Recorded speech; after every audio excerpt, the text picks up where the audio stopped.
मोहम्मद तारिक साहब, अगर भाई अपराध के खिलाफ कार्रवाई होगी तो आप जाति ढूंढेंगे, मुद्दा बनाएंगे? देखिए मैम, ऐसा है कि एफआईआर हुई, मगर एफआईआर की जो धाराएं हैं आप उनको देखें तो इनमें जिन लोगों ने इनके साथ ये जातिगत अपराध किया उनके ऊपर बीएनएस की धारा 299 नहीं लगाई गई। क्यों नहीं लगाई गई? यही है जातिगत अपराध की धारा है, मूल धारा है, वो नहीं लगाई गई। अब क्यों नहीं लगाई गई इसका मुझे पता नहीं। इसका जवाब तो यूपी सरकार देगी, यूपी सरकार को देना भी चाहिए मैम। एक मसला आप समझिए, अभी इन्होंने कहा कि वेदों का ज्ञान उनको था या नहीं था। क्या कुछ एक जाति के लोगों को ही वेदों का ज्ञान है? ये भी स्पष्ट होना चाहिए भारत में। और मैं कहता हूं कि न समझोगे तो मिट जाओगे, पीडीए समाज वालों, दास्तां भी न रहेगी तुम्हारी दास्तानों में। मैं आपको समझाता हूं, भारतीय जनता पार्टी के लोग और इस तरीके के लोग जो बैठे हैं ये कर क्या रहे हैं।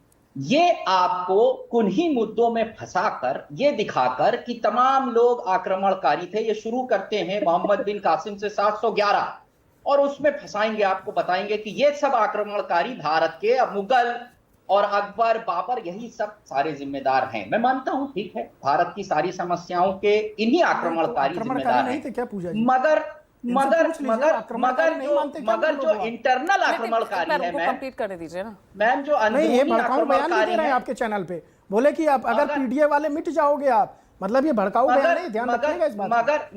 मगर जो अंदर के मैम आक्रमणकारी हैं उनकी चर्चा नहीं बात होनी चाहिए, उनको डिफेंड किया जा रहा है। कोई सामान्य घटना है, ये कोई बड़ी बात नहीं हुई, हो गया। कि आजादी से पहले यही सब था, इसीलिए बाबा साहब ने संविधान बनाया और इसीलिए सबको बराबरी का अधिकार दिया। क्या आजादी से पहले तो यही सब होता था? भाई ओम प्रकाश राजभर कह रहे हैं कि आप ब्राह्मणों का हक लूट रहे हैं। मैम यही तो बात है ना कि ये क्या, इस पे चर्चा हो जानी चाहिए। क्या ये ब्राह्मणों का हक है, एकल अधिकार है? क्या मनुस्मृति को मानने वाले लोग उस पे अपना एकल अधिकार जमा रहे हैं और वो आज भी प्रचलित है, उसको मानने वाले लोग हैं और जिसको एज इट इज इंप्लीमेंट भी किया जा रहा है। अगर इस बात को मान लिया जाए तो ठीक है, फिर ये जो दस्तावेज है जिसको हम संविधान कहते हैं उसका क्या मतलब है? फिर उसका क्या मतलब है? उसके मायने, उसके मूल्यों को समझने के लिए बाबा साहब ने कहा था कि उसको नहीं तो इसमें होना क्या चाहिए? कार्रवाई के नाम पर गिरफ्तारी इस मामले में हुई है भाई, कार्रवाई हुई है ना इस मामले में, तो फिर और इससे ज्यादा क्या करेगी सरकार? नहीं, मैं मान लेते हैं कार्रवाई की बात नहीं है। और तो और खुद वो कथावाचक, उनके खिलाफ भी एफआईआर दर्ज हो जाती है, फर्जी आधार कार्ड लेकर वो घूम रहे हैं। मैं कह रहा हूं दो आधार कार्ड।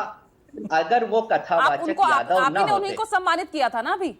ठीक है मैम, मैं कह रहा हूं चलिए उनकी गलती है, मैंने मान ली। अगर वो कथावाचक यादव ना होते तो उनका सर मुड़वाया जाता, मूत्र से उनका शुद्धिकरण किया जाता, ये आप बताइए मुझे। अगर उनके नाम के आगे यादव के अलावा या पिछड़ों के अलावा कुछ और लगा होता तो ये काम होता क्या? मैं इस पे जवाब होना चाहिए। क्या ये काम होता? कुछ और उस अगड़े समाज के लोग होते तब भी यही होता? चलिए मान लिया धोखाधड़ी है, मान लिया मैं, चलिए आधार डबल है। अभी राजीव ने अभी बड़े अच्छे से एक्सप्लेन किया ना कि इटावा कौन सा क्षेत्र है, कहां लगता है आपका गृह क्षेत्र, और वहां पर यादवों के साथ ऐसा सुलूक, क्या यही चोट कर रहा है क्या?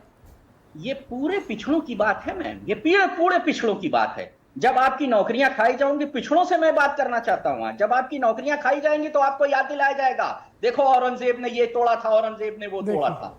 उन तोड़ने वालों को कोई जस्टिफाई नहीं कर रहा है मैम, मगर ये जो इंटरनल तोड़ा जा रहा है, जो इंटरनल आक्रमणकारी हैं, जो जाति के आधार पर भेदभाव आज भी कर रहे हैं, इस पे गंभीर चर्चा की जरूरत है। मैं ये कहना चाहता हूं। और उसके लिए जातिगत राजनीति, रोहित अग्रवाल वो कितने जिम्मेदार है फिर?